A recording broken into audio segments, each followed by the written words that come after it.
All systems go na Manila Police District o MPD sa ikakasang kilos protesta ng trilyon peso March movement sa araw ng linggo.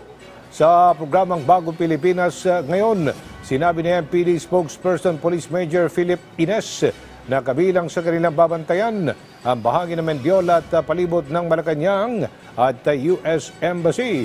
Nagpaalala rin si Ines sa mga motorista na hanggat maaari ay umiwas muna sa malugar na pagdarausan ng kilos protesta upang hindi maabala sa kanilang biyahe.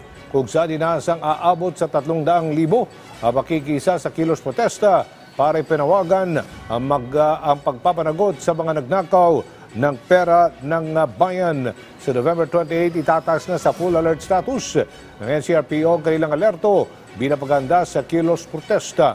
Aabot sa 15,000 pulis ay pakakalat mula Maynila hanggang sa People Power Monument at White Plains. Yung Sunday, pinakamataas po na unjust ng pagtitindi o yung maximum.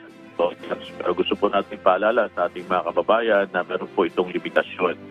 Kung makakita na po tayo ng hayagang pananakit, paninira at paglabag sa batas, wala po tayong magagawa kung hindi ipatupad po natin ang batas.